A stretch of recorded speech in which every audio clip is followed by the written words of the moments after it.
Hola Juan.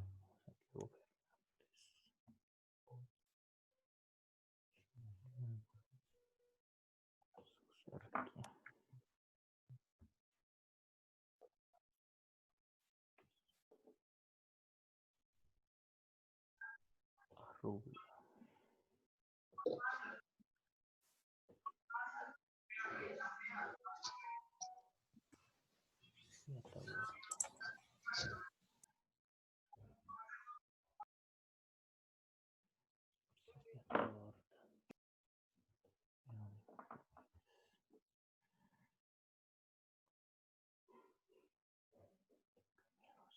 Buenos días para los que van llegando. Me esperan mientras yo termino de ingresar aquí.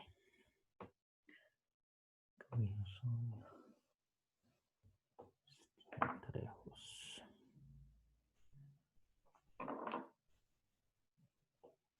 La veo ya.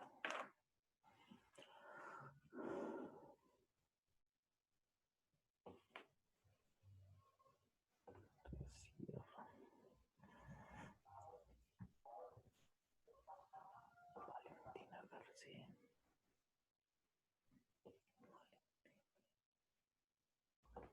Miranda.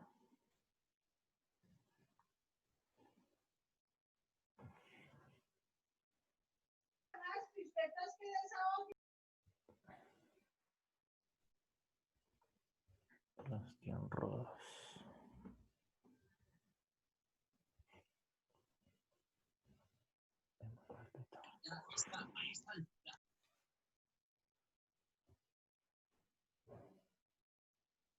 Lo Nieve.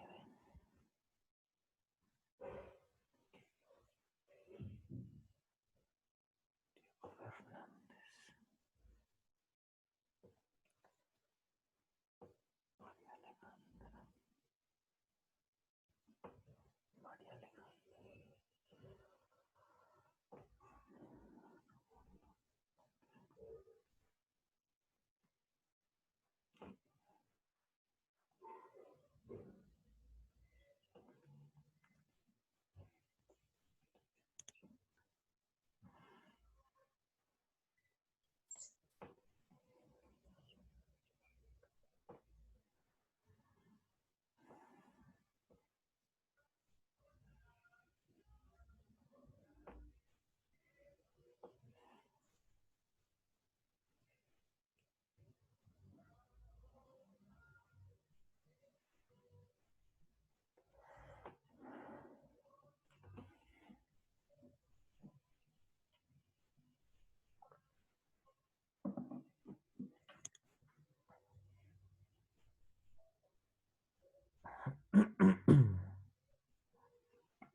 Bueno, vamos iniciando, chicos. Buenos días a todos los que no he saludado todavía.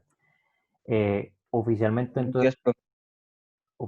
entonces hoy arranca ya el segundo periodo con la clase número 1, con unos cambios en cuanto a la forma de evaluar y valorar estas actividades pues, que se están trabajando de manera virtual. Una de ellas es que, por ejemplo, ya los talleres escritos como tal, por lo menos en mis clases, salen de circulación. Es decir, que la guía la iremos desarrollando aquí en estos encuentros presenciales y habrán algunas actividades o momentos. Esperen un momentico, Camila. Habrán algunas actividades o momentos en donde se tendrá que hacer algún elemento de sustentación, más que todo oral, vía WhatsApp. ¿Listo? Entonces, casi que el 80% de las del desarrollo de la actividad se va a hacer en estos encuentros. De ahí lo importante de la participación y la presencialidad. Entonces, en ese orden de ideas, yo les mandé un videito el viernes, igual aquí yo se los recuerdo. Un porcentaje de la valoración pues, de estas guías va a tener que ver con la asistencia a estos encuentros. Ese va a ser un valor del 20%. Le di el 20% porque pues habrán algunos que no se puedan conectar a estos momentos Zoom, entonces por eso no le di un porcentaje más grande, 20% para la asistencia. El otro 80% estará distribuido en la participación y en las sustentaciones que se pongan por fuera de estos encuentros. O sea, van a haber algunas actividades que se deben sustentar, en su mayoría oral, en estos encuentros. Entonces, de ahí lo importante, participar en todos estos momentos que estamos realizando las guías. ¿Hay alguna pregunta al respecto? Listo, ninguna entonces. Entonces vamos a empezar con la clase de hoy, empezando a decirles que vamos a entrar en un tema que tiene mucho que ver con el mundo del átomo, el mundo de las partículas y el mundo subatómico. Entonces esto todo va a estar enfocado a esta temática. Esa guía de hecho toda está diseñada en ese sentido. Entonces voy a compartirles un videito. Espera un momentico. Santiago y Camila, por favor, me apagan los micrófonos para poder.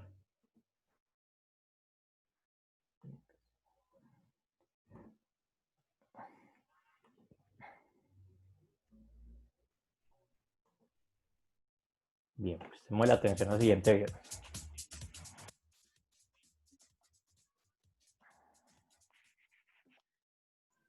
El concepto de enlaces químicos y formación de compuestos nos permite interpretar la estructura atómica de las sustancias, procurando así un mejor aprovechamiento y utilidad de este conocimiento en el contexto de la ciencia, la tecnología y la sociedad.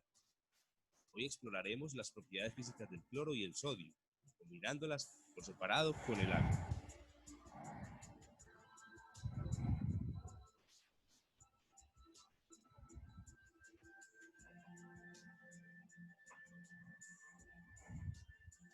El día de hoy vamos a trabajar con cloro, sodio y agua. Mezclaré un poco de sodio con agua a ver qué sucede.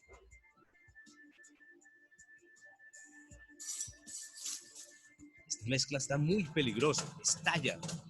Este fenómeno se debe a la reacción que se produce entre el sodio metálico y el agua. El sodio metálico se calienta y puede quemarse dando lugar a una llama de color naranja con liberación de calor. Debo tener más cuidado al combinarlo. Ahora mezclaré el cloruro de sodio con el agua para saber qué sucede.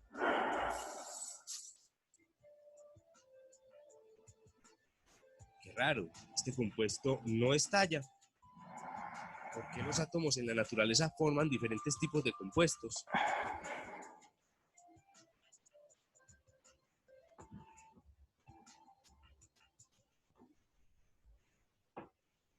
Bien.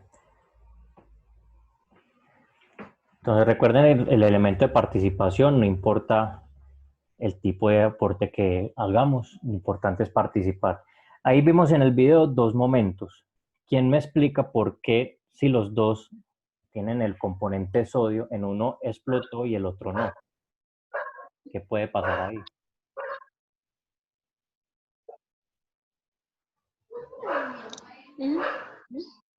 ¿Qué pasó? ¿Por qué no sacó?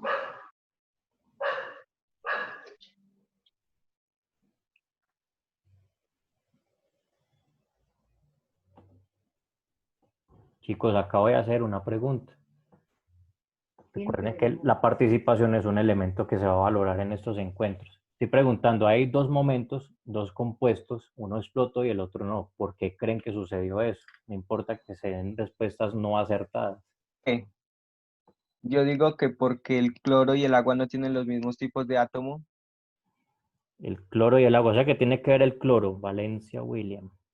Sí, tiene que ver el cloro. Listo, ¿quién más tiene un aporte para dar ahí? ¿Por qué el sodio puro explota en el agua y el cloruro de sodio no explota en el agua? ¿Por qué creen?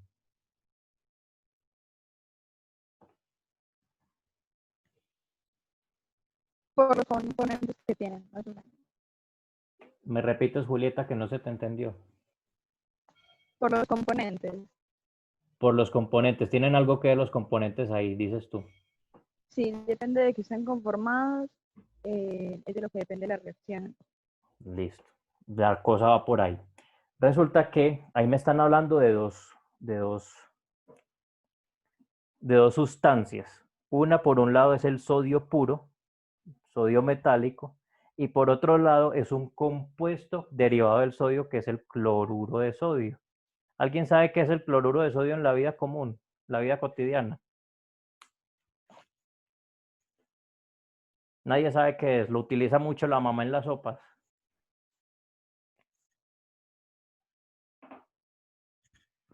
El cloruro de sodio es lo que comúnmente se conoce como sal, la sal de cocina. Está compuesta de sodio y cloro. De hecho, si uno le echa sal al agua, pues esta no va a suceder nada. Sin embargo, si usted echa sodio puro, el sodio puro es un metal alcalino. Y los metales alcalinos tienen la particularidad de que cuando reaccionan con el agua explotan, generan llama, generan fuego. Esto se da por dos elementos. Voy a compartir pantalla. Vamos aquí a la guía. Esta es una pequeña muestra de cloruro de sodio. ¿Sí están viendo la pantalla? Sí, profe. Bien. Sí. Entonces, esta es una muestra de cloruro de sodio. Si vemos el cloruro de sodio, es una molécula que está compuesta de dos átomos, el sodio y el cloro.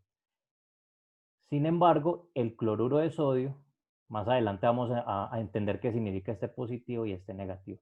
Cuando estos dos se unen, positivo y negativo, hay como una especie de equilibrio, o sea, como que ya dejan de ser tan reactantes. Entonces, al estar equilibrados, pues este cloruro de sodio es totalmente inofensivo. Si yo extrajera este sodio solito, el sodio solito es un elemento que es muy inestable. Por eso cuando yo lo pongo en el agua, este reacciona. Entonces, espérame un momentico, yo agrego aquí estos dos, Abuelo y Alexander.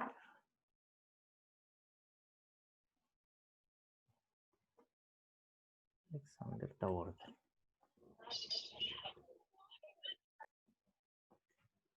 Entonces, ahí está la explicación por qué uno reacciona y el otro no. Bien, entonces viene la primera pregunta, que esto es una pregunta de introducción al tema que vamos a tratar este periodo. ¿Cómo se forma la sal común o de mesa? ¿Quién me lo responde? Y lo acabo de decir.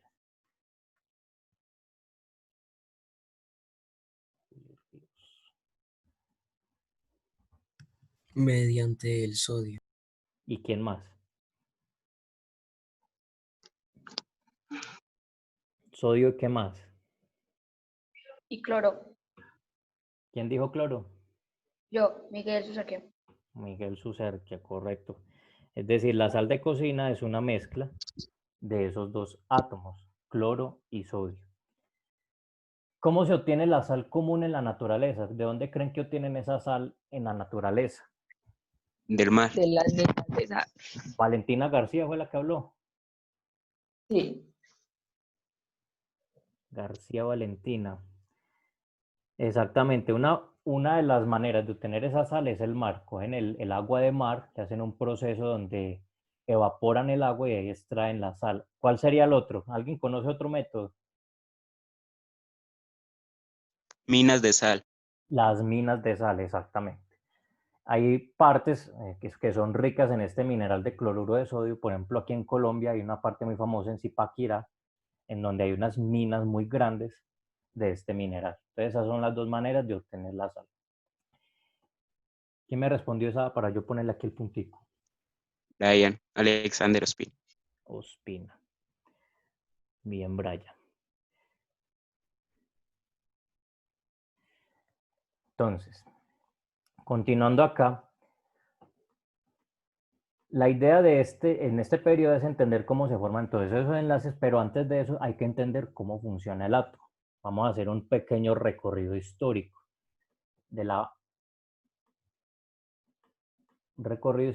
de dónde salió el concepto de átomo.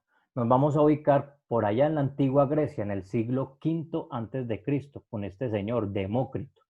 Este señor fue el primero que se preguntó hasta qué punto puede existir la materia, o sea, cuál es el punto mínimo de existencia de la materia. Entonces, vamos a imaginarnos que cogemos un granito de arroz y empezamos a partirlo en un pedacito, luego otra mitad y luego otra mitad y luego lo partimos y lo partimos infinitas veces. ¿Cómo haría eso? No sería muy pequeño. Es un experimento mental, compañerito. Vamos a imaginarnos ese experimento mental. Entonces, dime, Rendón, ¿me ibas a decir algo? Bien, entonces No, perdón.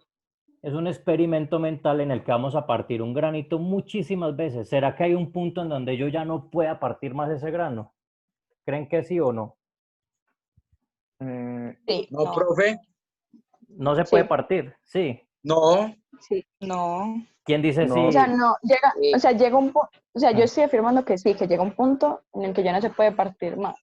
En que ya Eso es que llega a un imposible. punto donde ya no hay por dónde cortarlo, pues. Ya llega un punto mínimo, ¿cierto? Donde ya, pues, ¿para dónde más voy a partir?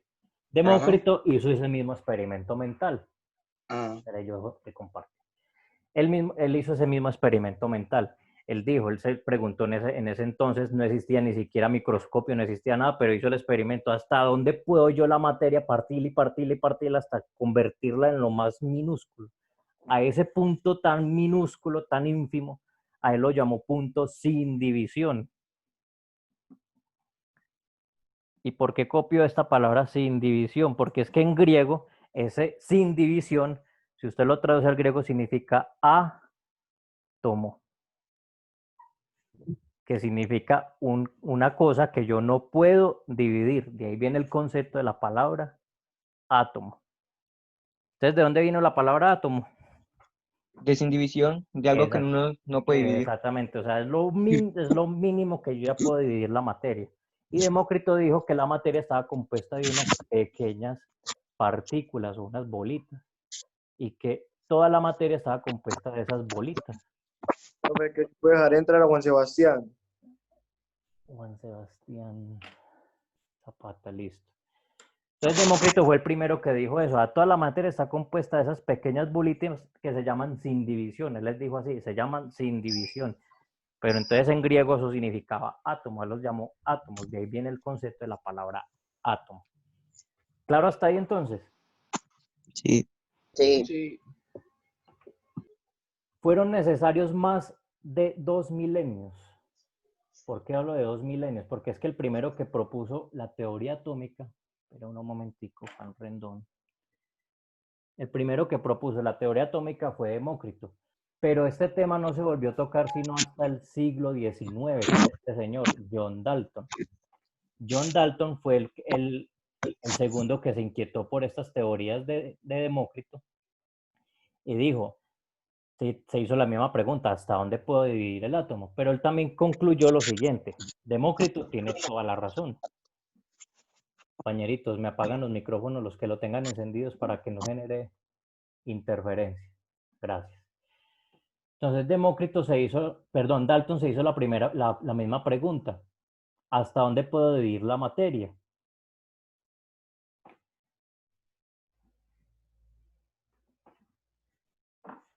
Y él llegó a la misma conclusión. Él dijo, la materia está compuesta de partículas, pero no como lo dice Demócrito.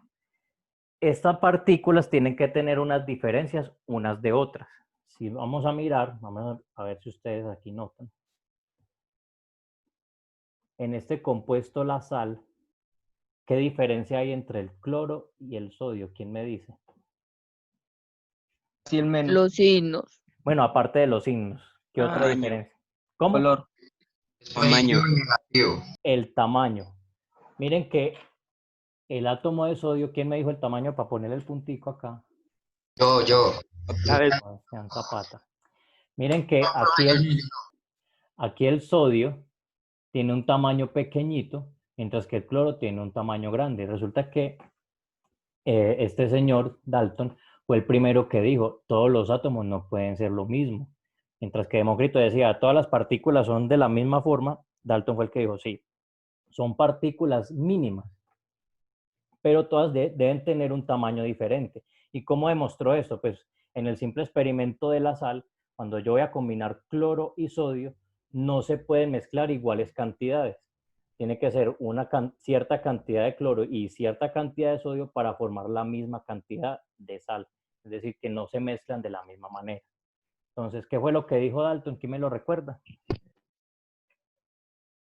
No todos son del mismo tamaño. Que no todos son del mismo tamaño. Es decir, él dijo lo mismo que Demócrito, pero que estos átomos, que eran bolitas, unos eran de un tamaño y otros eran de otro tamaño.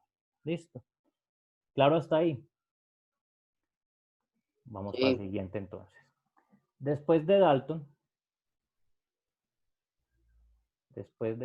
vino este señor, Thomson. ¿Qué fue lo que dijo Thomson? Thomson dijo, vea, estos dos anteriores tienen toda la razón, pero él fue el primero que descubrió lo de la carga eléctrica. ¿Qué significa? Que estos átomos, además de ser lo más mínimo que puede producir la materia, ellos tienen una carga. Y descubrió que tenían una carga positiva y una carga negativa. Entonces, de ahí viene el concepto de carga eléctrica.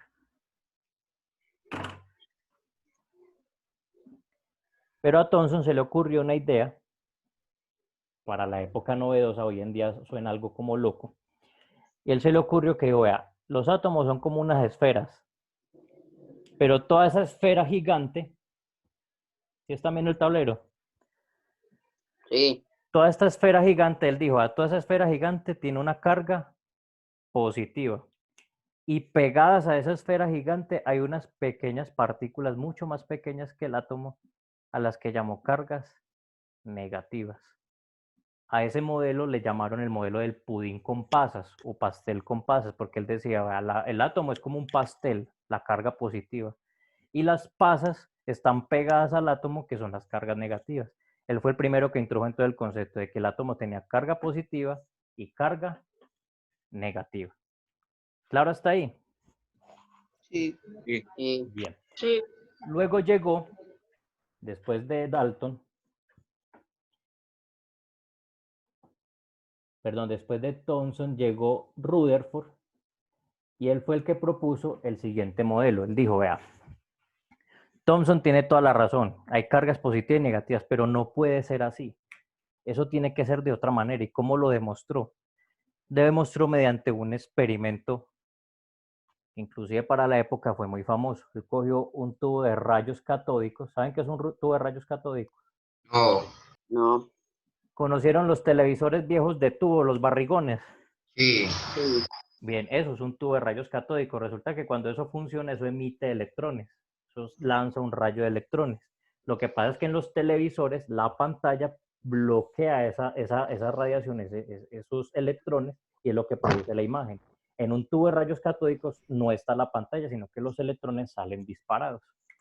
Entonces, él cogió un tubo de rayos catódicos, disparó electrones y los disparó a una lámina de oro.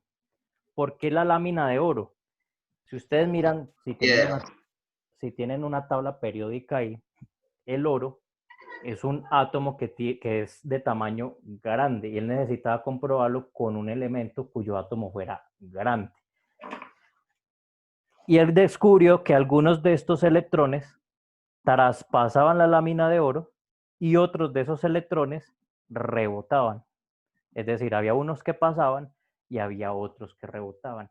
¿Quién me dice qué pudo suceder entonces ahí? ¿Por qué se daba eso? Profe, Dígame. de más que pasaban los negativos o los positivos y ya se retrocedían los otros, ¿no? Se envían neutros. Eso. Bueno, los electrones de hecho eran negativos, o sea, los rayos catódicos son electrones de carga negativa, pero no tiene nada que ver la carga. La pregunta va en base, imaginémonos una red de fútbol. La fuerza. ¿Cómo? Va respeto con la fuerza. La fuerza. Bueno, vamos a imaginarnos una red de fútbol. ¿Sí saben qué es una red de fútbol? La mallita que está en la cancha de fútbol. Y vamos a imaginarnos que en vez de un balón, le vamos a disparar canicas. ¿Qué sucede con algunas y qué sucede con otras? Es que unas van a pasar por el huequito y Ajá. otras Se van a caer. Exactamente. Ah, eso. profe, entonces la respuesta sería, pasaban Ujú. los más pequeños y los grandes rebotaban, ¿no? No, todos los electrones tienen el mismo tamaño. Profe, Dígame, Que unos iban en mayor dirección que otros y ya. más o menos va la cosa por ahí. sí, era Vea, como tirar un puño de piedritas en una malla. bueno, él lo que descubrió ahí es que el átomo como tal, no es una masa maciza, o sea que los átomos no están ahí pegados unos a otros, sino que el átomo tiene unos, ¿qué? Unos, Espacio. Rayos. Espacios, ¿ya? Él fue el primero que introdujo el concepto, el concepto cercano al átomo. Él dijo, los átomos tienen un núcleo. Ese núcleo generalmente es el más grandecito, ese núcleo es positivo. Y los electrones no están pegados, como decía Thomson, sino que los electrones giran alrededor como en especie de órbitas desordenadas, alrededor de y generando unos espacios. Entonces, con ese experimento, él demostró que algunos electrones que hacían llegaban y chocaban con quién. Con la Con los mina de oro. átomos. Y no, ¿cómo se llama esto? ¿El qué? ¿qué?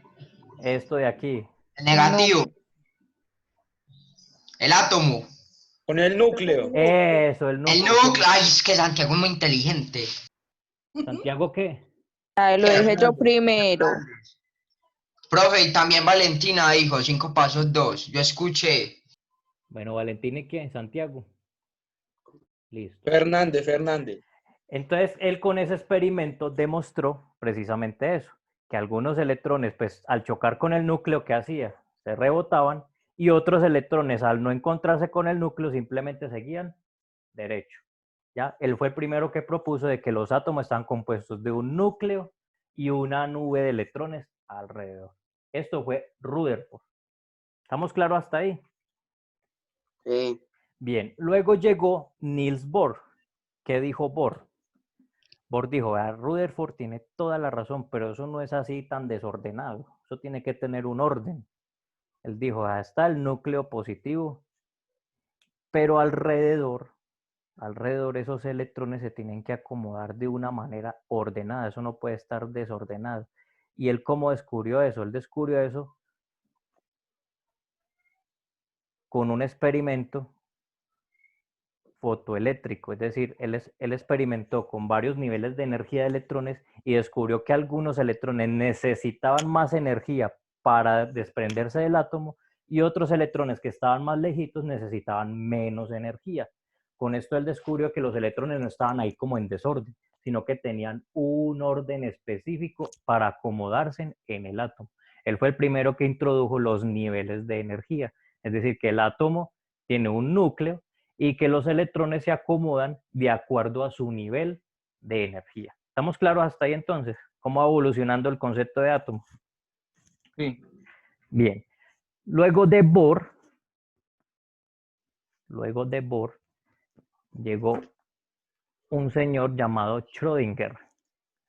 Ahí en la lectura están hablando de Lewis y Sommerfeld. De esos vamos a hablar cuando veamos enlaces. Pero vamos a pasar directamente a Schrödinger. Schrödinger, ¿qué fue lo que dijo? Schrödinger dijo, Bohr tiene razón, pero él fue el primero que introdujo la teoría cuántica.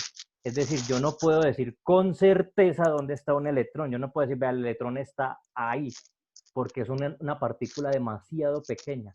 Él fue el primero que introdujo la nube de probabilidades. Es decir, que dependiendo del átomo, el átomo puede tener un núcleo y una nube de electrones en una esfera, o un núcleo y una nube de electrones en una especie de 8. El electrón puede estar en cualquier lado de esta nube, o un núcleo y un átomo de esta forma, en donde el electrón está como en una nube de electrones, en una probabilidad de electrones. Él fue el primero que introdujo el modelo cuántico, que es el modelo que hasta el momento se utiliza, el de los números cuánticos, que eso lo vamos a ver más adelante. Listo, este es el último modelo atómico. Con esto no estoy queriendo decir que esto ya es palabra de Dios. Recuerden que estos son modelos. Puede que más adelante la ciencia descubra o experimente de otra manera y nos entregue otro modelo que se aproxime más a la realidad, pero hasta el momento este es el modelo que más se aproxima a la realidad para entender cómo funcionan los átomos. ¿Estamos claros hasta ahí? Sí, pero Sí, profe, profe. Dígame. si no me equivoco, hay un estudio que demostró que los átomos no tienen una forma así, que en realidad se No. están moviendo completamente y se pueden mover de distintas maneras y forman distintas formas. Pero claro, todo depende del átomo. Por eso.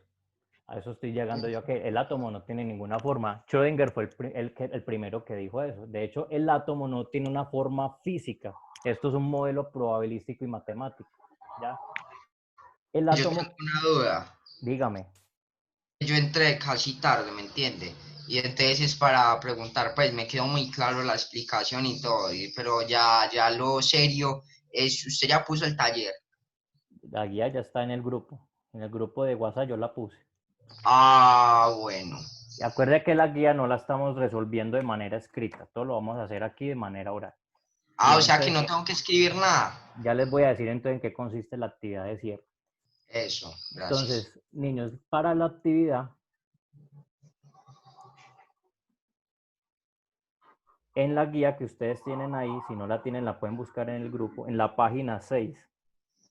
Aquí está esta actividad. ¿Cómo la vamos a hacer? Ustedes van a hacer un pequeño video. No es necesario que se enfoquen sus caras. Un pequeño video donde van a explicar cada uno de estos modelos, a qué científico corresponde y por qué. Por ejemplo, este primero, ¿a quién correspondería? Ah, Dalton, no sé. Dalton, exactamente. Este es el de las pasas, ¿a quién correspondería? Rutherford. No, de Móquito. no. Demócrito es parecido al de Dalton. Terol. Bueno, no se los voy a Thompson. decir. Ese es Thomson. ¿Este a quién correspondería? El de los niveles de energía. A Dalton. No, señor. ¿Cómo es que llama ese? Thompson. No, señor. Rutherford. No. Stephen Hawking. No, no hablé nada de Stephen Hawking. Este Eh, modelo es ¿Cómo se un... llama? Este, Niels Bohr. Este sí sería uno que por ahí mencionaron, el de los electrones desordenados. O sea, yo. Y este último, que es el que ya está funcionando hasta la fecha, que es el de los niveles cuánticos de energía. ¿Listo? Entonces, la idea, compañeritos, me colaboran con el micrófono, gracias. Entonces, la idea es, en un video ustedes me van a mencionar cada uno de estos modelos, a qué científico corresponde y por qué. O sea, por qué corresponde a tal científico. En un video, o sea que la sustentación tiene que ser oral, no me la pueden escribir, simplemente Profe, oral. ¿para cuándo nos mandar el video? El plazo es hasta mañana, listo. Es un video de 1 minuto, no puede durar más de 1 minuto porque es cortico. Pero, ¿y a dónde le mandamos el video? Al WhatsApp, recuerden que En ya todas pareja. No, señor, individual. Recuerden que ya las cosas, las actividades las vamos a mandar a WhatsApp. Esa sería la actividad para esta semana. ¿Estamos claros? Sí. Listo, Sí. chicos. Entonces, si no hay más preguntas, eso es todo por hoy. Recuerden que las dudas y las inquietudes también las puedo resolver por el grupo de WhatsApp. Yo tengo una. Entonces, vemos esas imágenes, ¿cierto? Y decimos, Ustedes buenas, explican ¿cómo están? eso, sí. No necesita que su cara salga, simplemente usted me explicaba este Diría, buenas, modelo ¿cómo están? Ese modelo es de tal persona y y hay que por qué. explicarlo. No, ajá, hay que explicarlo. Les decimos, ¿por qué? Porque y seguimos con el otro y así. Exactamente. Ay, eso es todo. Listo. Me la mandan al WhatsApp, por favor. Hay plazo hasta mañana. Recuerden que ya actividades escritas yo no voy a calificar. Simplemente cada semana yo voy a colocar una actividad de este tipo para que ustedes la sustenten de manera oral. Listo. Listo. Ok, muchachos, entonces feliz día. Se cuidan.